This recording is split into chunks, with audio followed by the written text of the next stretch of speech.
बिस्मिल्लाहिर्रहमानिर्रहीम, अस्सलाम वालेकुम। आज की इस वीडियो में हम बात करेंगे नेज़ल बॉयल के बारे में। नेज़ल बॉयल को नेज़ल फ्रंकल भी कहा जाता है, यानी इन शॉर्ट इसके आम अल्फाज में मतलब ये है कि नाक के अंदर दाने का निकल जाना। अब ये जो नाक में जो दाने निकलते हैं ये एक भी हो सकते हैं, एक से ज़्यादा भी हो सकते हैं। और जो सबसे बड़ी वजह इसकी बनती है वो है एक इन्फेक्शन, एक बैक्टीरियल इन्फेक्शन जिसका नाम है स्टेफ ऑरियस, जिसका फुल फॉर्म बनता है स्टेफाइलोकोकस ऑरियस। ये वाहिद बैक्टीरिया है जो नेजल बॉयल हो या एयर बॉयल हो उसमें मेन कल्प्रेट रहता है। और याद रखें कि जो नेजल बॉयल होता है ये जो आपके जो नेजल हेयर्स होते हैं, जो बाल होते हैं नाक के अंदर, उसकी जो फॉलिकल्स होते हैं उसका इन्फेक्शन होता है।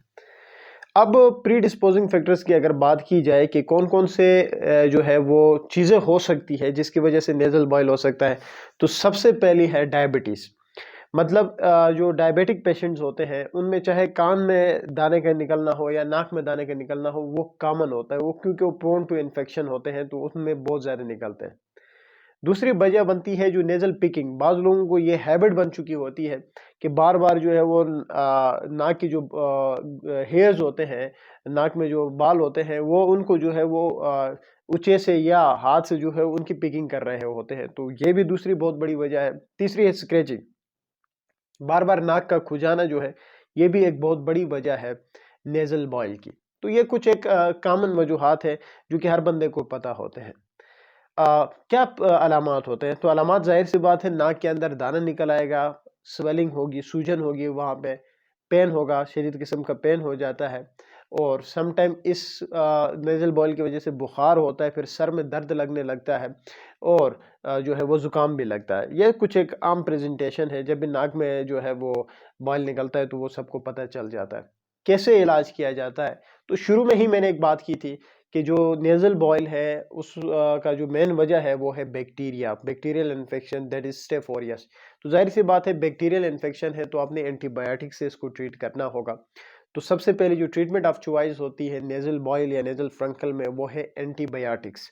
एंटीबायोटिक्स हम स्टार्ट करते हैं पेनिसिलिन ग्रुप से, हम स्टार्ट करते हैं एमोक्सिसिलिन वगैरह जो है उससे स्टार्ट करते हैं, और वो बहुत ही अच्छे जो है वो रिजल्ट्स दिखाते हैं। उससे पेशेंट्स अमूमन 4 से 5 दिन की हम एंटीबायोटिक्स देते हैं, उससे वो ठीक हो जाते हैं। लेकिन अगर उसमें भी उससे ठीक नहीं हो रहा है क्योंकि रेजिस्टेंस आजकल एंटीबायोटिक्स को बहुत ज़्यादा है, तो फिर हम जो है वो स्फेलोस्पोरिन के एंटीबायोटिक्स वगैरह देते हैं, सिफ्रेडिन, सिफेक्साइम वगैरह। लेकिन अमूमन एमोक्सिसिलिन जो है वो मोर देन इनफ होता है, वो अपना काम कर देती है। तो एंटीबायोटिक्स के अलावा क्योंकि पेन भी होता है तो हम एनाल्जेसिक्स भी देते हैं, पेन किलर वगैरह देते हैं, जो कि डिक्लोफेनिक सोडियम हो गया, डिक्लोफेनिक पोटाशियम हो गया, निमेसोलाइड हो गया, या फिर आप जो है वो ब्रोफिन वगैरह हो गए, वो भी आप इस्तेमाल कर सकते हैं।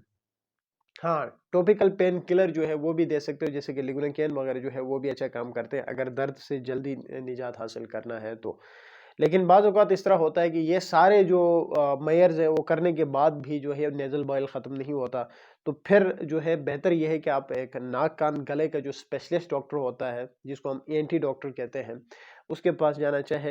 वो अगर वो भी आपको या 1 या 2 दिन के लिए मज़ीद एंटीबायोटिक्स एक्सटेंड करेगा अपनी मर्ज़ी से, जो हर डॉक्टर के अपने फ़ेवरेट होते हैं, तो वो उस हिसाब से एंटीबायोटिक्स आपको 2 या 3 दिन के लिए मज़ीद देगा और फिर आपको कहेगा कि जी अगर फ़र्क नहीं पड़ता दोबारा आना है।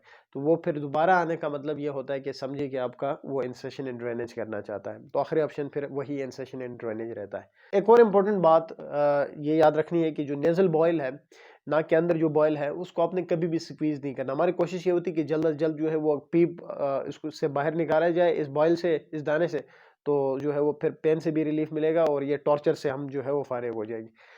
इसका स्क्वीज़ करने का नुकसान ये होता है कि ये इन्फेक्शन जो है वो फिर एक बहुत बड़ी कॉम्प्लिकेशन क्रिएट कर देता है, जिसको हम कैवर्नस साइनस थ्रोम्बोसिस कहते हैं। तो स्क्वीज़ आपने हरगिज़ नहीं करना। अब बात करते हैं इसकी कॉम्प्लिकेशन के ऊपर कि नेज़ल बॉयल की क्या कॉम्प्लिकेशंस होते हैं।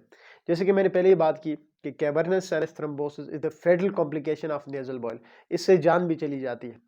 और दूसरी कॉम्प्लिकेशन बनती है कि जहाँ पे बॉयल है वहाँ पे एब्सेस बन सकता है।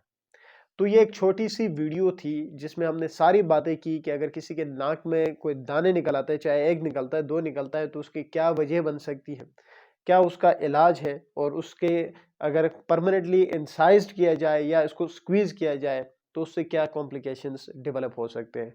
तो उम्मीद है वीडियो आप लोगों को अच्छी लगेगी। Thank you.